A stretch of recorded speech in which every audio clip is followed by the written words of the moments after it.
태초에 세상은 아무것도 없었습니다.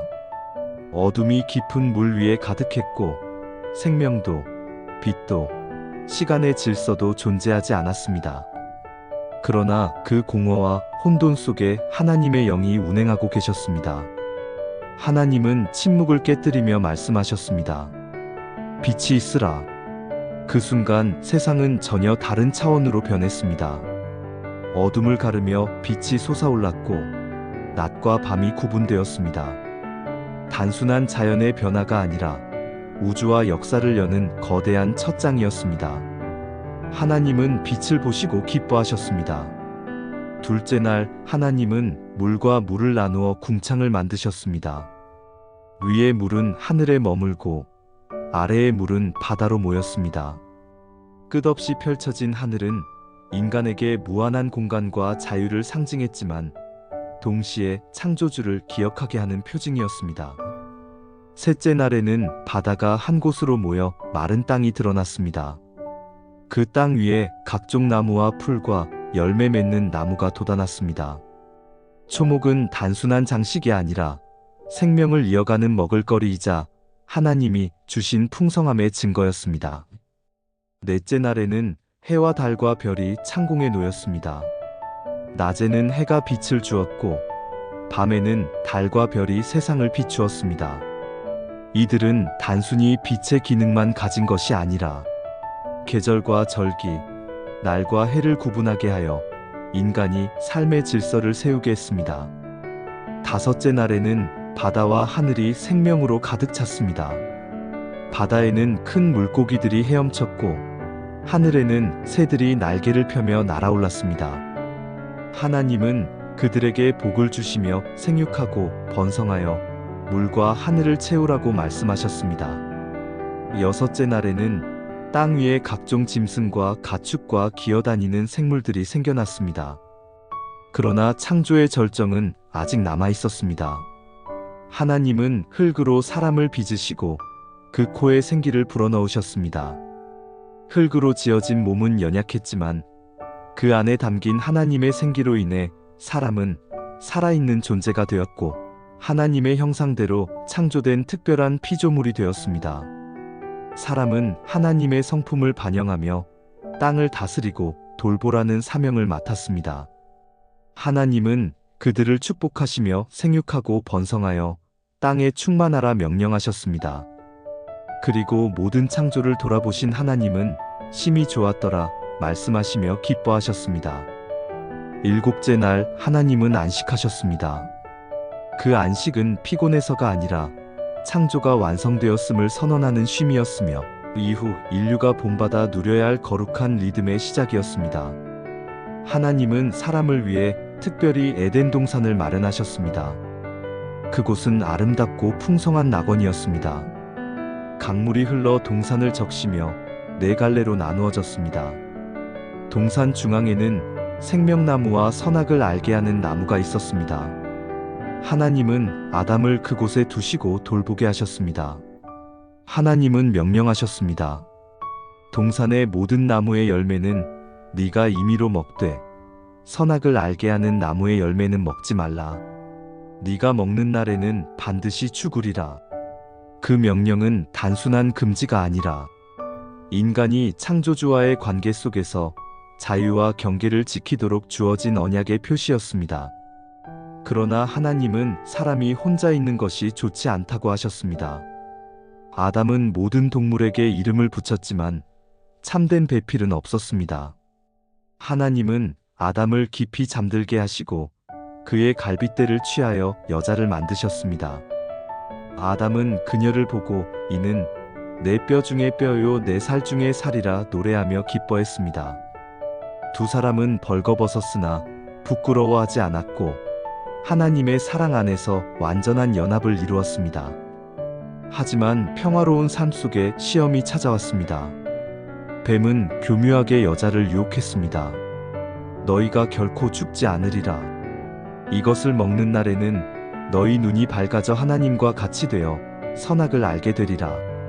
여자는 열매가 먹음직스럽고 보암직하고 지혜롭게 할 만큼 탐스러워 보였습니다. 그녀는 열매를 따먹고 남편에게도 주었으며 남편도 먹었습니다. 두 사람의 눈이 열렸으나 얻은 것은 하나님과 같은 지혜가 아니라 수치와 두려움이었습니다. 그들은 무화과 잎을 엮어 옷을 만들어 자신을 가렸고 하나님을 피해 숨었습니다. 하나님은 그들을 찾아 부르셨습니다. 네가 어디 있느냐? 그러나 아담은 두려워 숨었고 결국 아내를 탓했습니다. 아내는 뱀을 탓했습니다. 책임은 회피되었고 관계는 무너졌습니다. 하나님은 뱀에게는 영원한 저주를, 여인에게는 해산의 고통을, 남자에게는 땀 흘리는 수고와 죽음을 선고하셨습니다. 그러나 동시에 은혜의 약속을 주셨습니다. 여자의 후손이 내 머리를 상하게 할 것이다. 이는 훗날 메시아를 통한 구원의 약속이었습니다. 하나님은 아담과 하와를 에덴 동산에서 내쫓으셨지만 가죽옷을 지어 입히심으로 수치를 덮어주셨습니다. 아담과 하와는 가인과 아벨을 낳았습니다. 두 아들은 각자 하나님께 제사를 드렸습니다.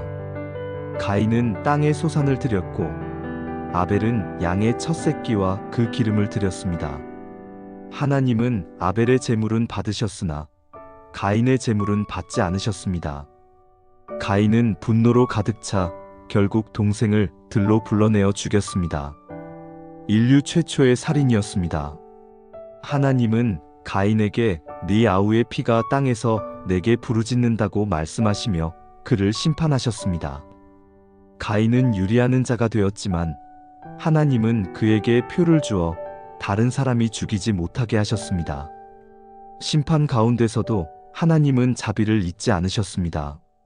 세상은 점점 번성했지만 죄악은 더 깊어졌습니다. 사람들의 생각은 항상 악할 뿐이었고 폭력과 부패가 땅에 가득했습니다. 그러나 한 사람, 에녹은 달랐습니다. 그는 하나님과 동행하다가 죽음을 보지 않고 하나님께로 옮겨졌습니다. 그의 생애는 하나님과 함께 걷는 삶이 어떤 것인지를 보여주는 산 증거였습니다. 그러나 대부분의 사람들은 하나님을 잊고 악을 따라갔습니다. 세상은 어둠에 잠겼고 하나님의 마음은 깊은 근심으로 가득했습니다. 이때 하나님은 한 사람 노아를 눈여겨보셨습니다. 그는 의인이었고 하나님과 동행하는 자였습니다. 노아가 살던 시대, 세상은 죄악으로 가득 차 있었습니다.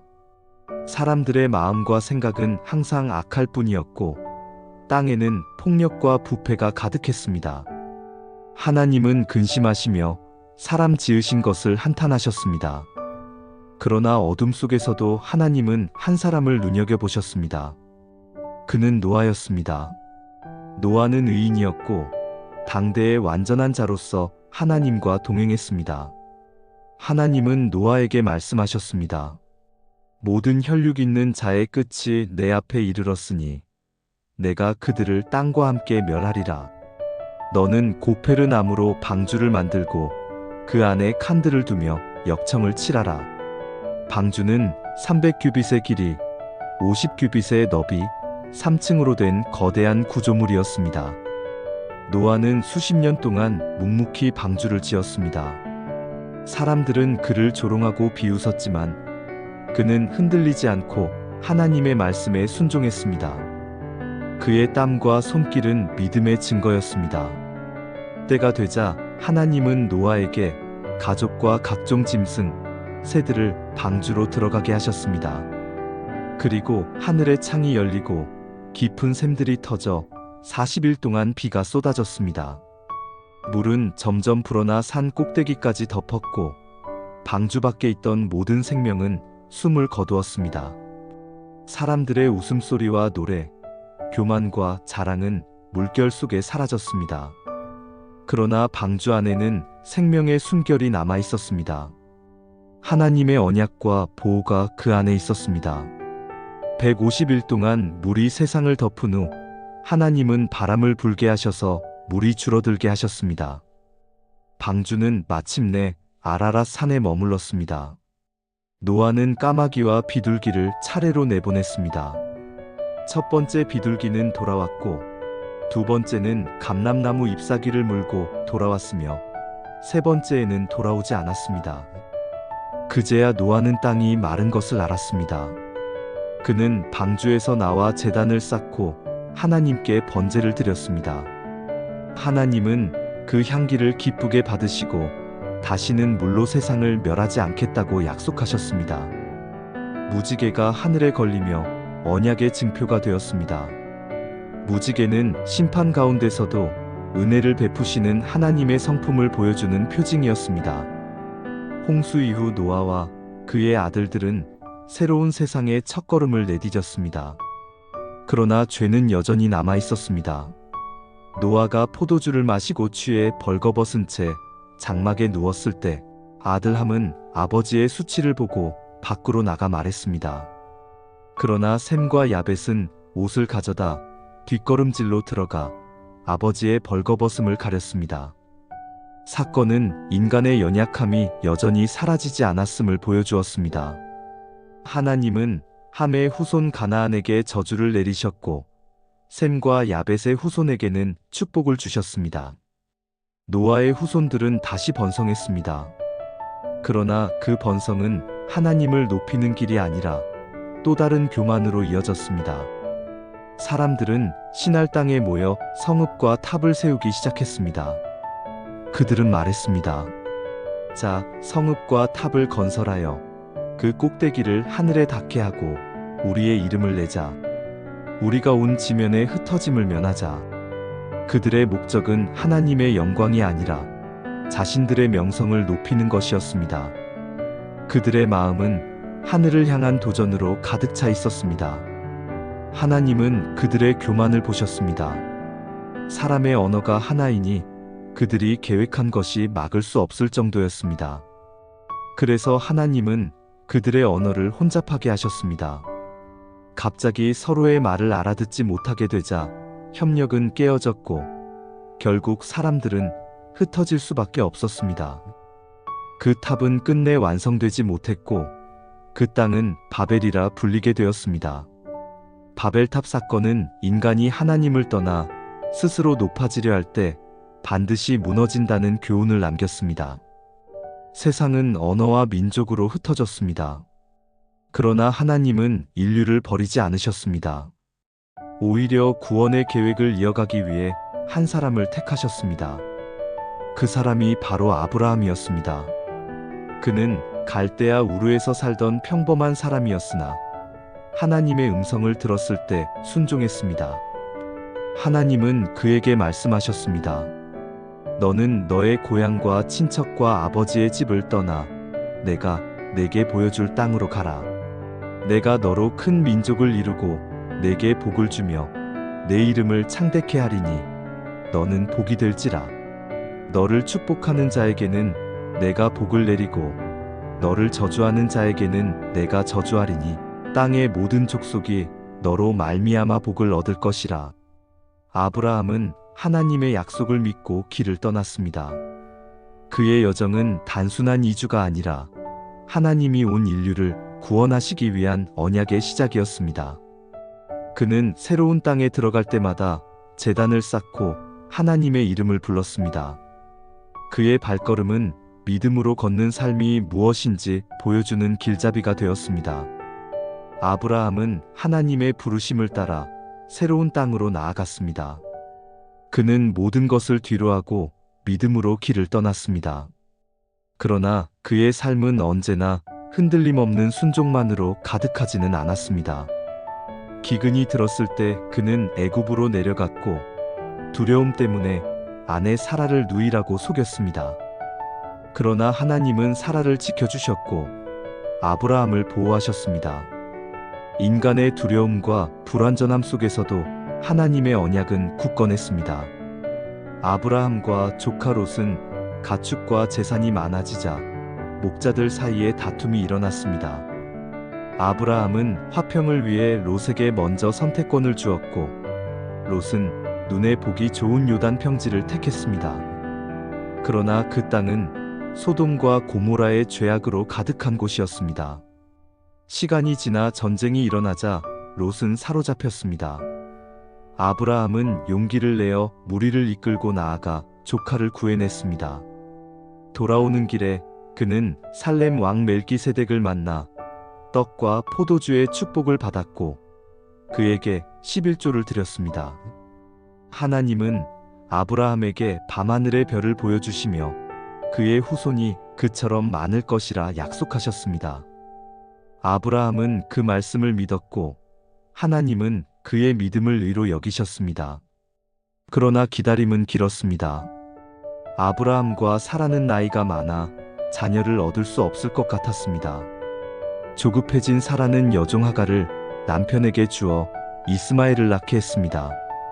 그러나 하나님은 그를 통해서가 아니라 사라를 통해 약속의 아들이 태어날 것이라 말씀하셨습니다.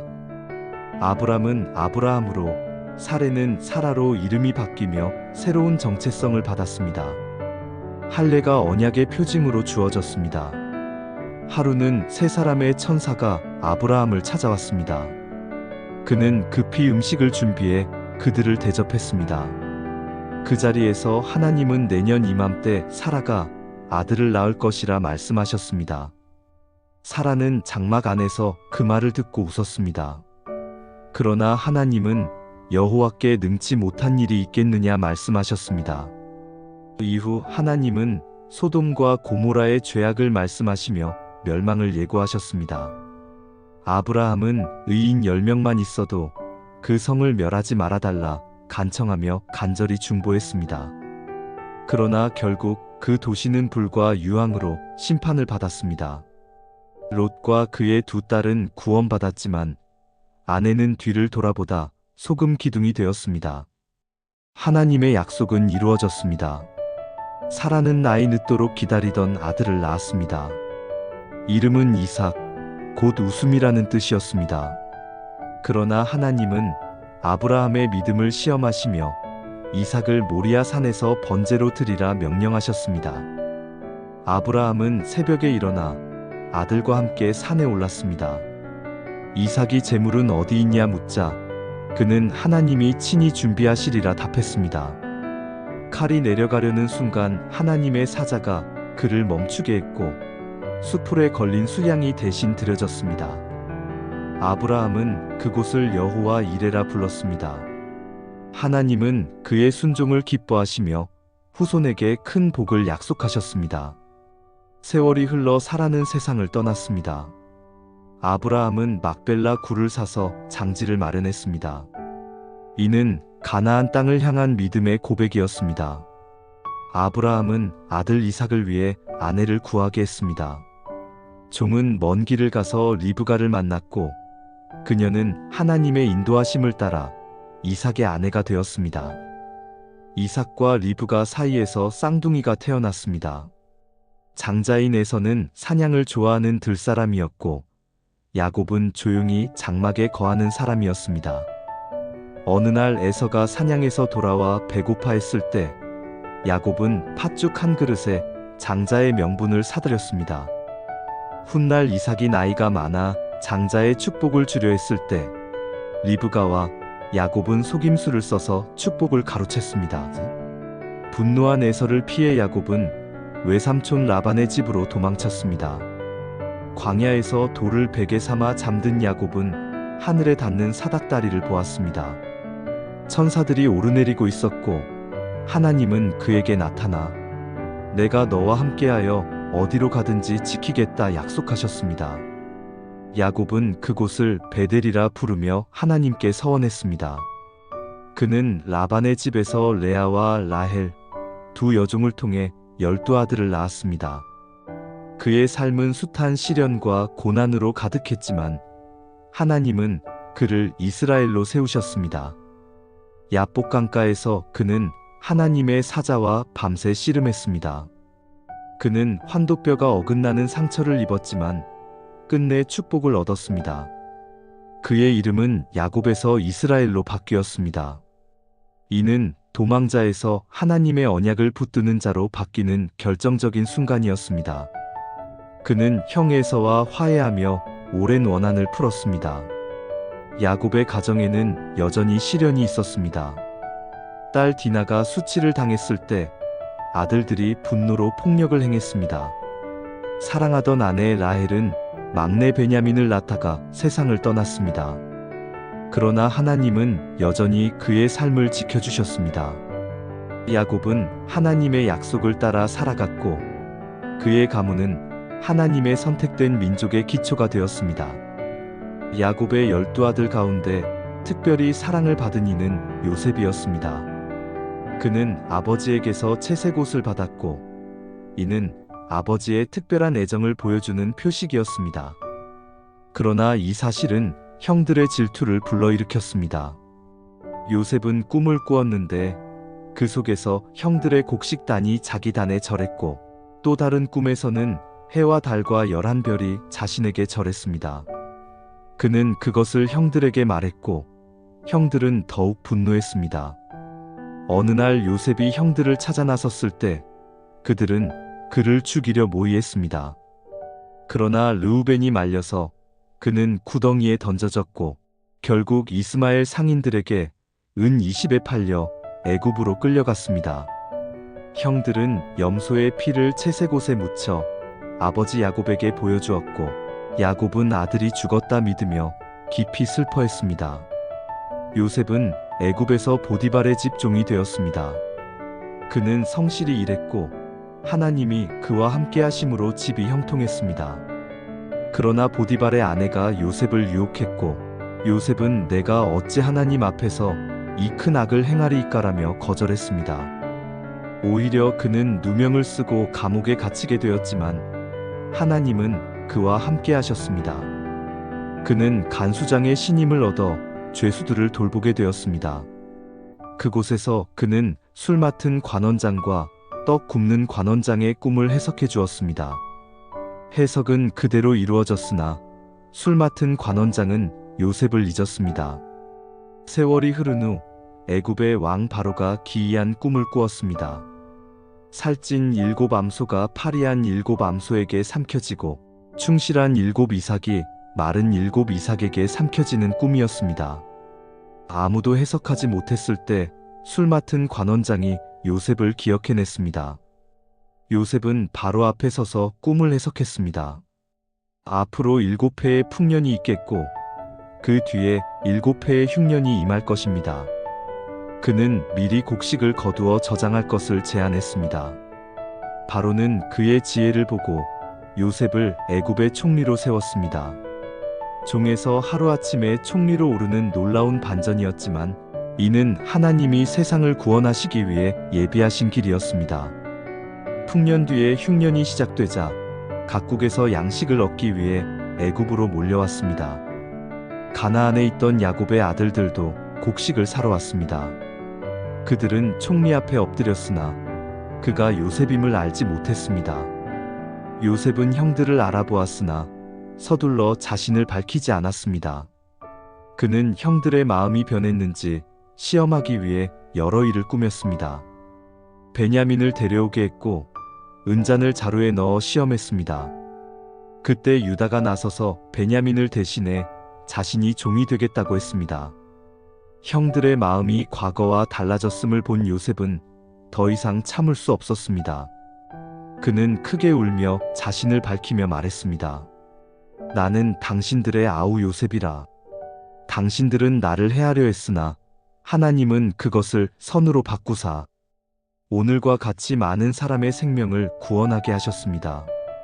형들은 두려워했지만 요셉은 그들을 용서했습니다. 요셉은 아버지 야곱과 온 가족을 애굽으로 불러들였습니다. 그들은 고센 땅에 정착했고 하나님은 그곳에서 이스라엘 민족의 기초를 세우셨습니다. 야곱은 노년에 아들을 다시 만나 눈물로 기뻐했습니다. 그는 12아들을 불러 축복하며 유다에게 왕권의 약속을, 요셉에게는 풍성한 축복을 주었습니다. 야곱은 자신을 조상들과 함께 막벨라 굴에 장사해달라 당부했고 아들들은 그대로 행했습니다. 야곱이 세상을 떠난 후 형들은 두려워했습니다. 이제 아버지가 없으니 요셉이 복수하지 않을까 염려했습니다. 그러나 요셉은 그들을 위로하며 말했습니다. 내가 하나님을 대신하겠습니까? 당신들은 나를 해하려 했지만 하나님은 그것을 선으로 바꾸셔서 많은 사람의 생명을 구원하게 하셨습니다. 그는 형제들과 자손들을 끝까지 돌보았습니다. 요셉은 애굽에서 장수하며 자손들을 보았습니다. 죽음을 앞두고 그는 하나님이 반드시 당신들을 돌보실 것이니 그때에 내 뼈를 메고 올라가라 당부했습니다. 이는 약속의 땅을 향한 믿음의 고백이었습니다. 창세기는 요셉의 죽음으로 끝나지만 그것은 단순한 결말이 아니라 새로운 시작의 서곡이었습니다. 하나님은 창조에서 인간의 타락, 심판과 은혜, 언약과 구원을 통해 변함없이 일하셨습니다. 사람은 흔들리고 실패했으나 하나님은 끝까지 신실하셨습니다. 오늘 우리에게 창세기는 동일한 메시지를 전합니다. 하나님은 창조주이시며 연약한 우리에게도 구원의 길을 여시는 분입니다. 우리는 아브라함처럼 믿음으로 떠나야 하고 야곱처럼 매달려야 하며 요셉처럼 섭리를 바라보며 용서해야 합니다. 이 말씀은 과거의 기록이 아니라 지금 우리에게 살아있는 하나님의 음성입니다. 오늘 창세기의 이야기를 함께 살펴보셨습니다. 여러분은 어떤 장면이 가장 마음에 와닿으셨나요? 댓글로 나눠주세요. 이 영상이 유익하셨다면 구독과 좋아요, 알림 설정 부탁드립니다. 함께 말씀 속 은혜를 계속 나누어 가길 바랍니다.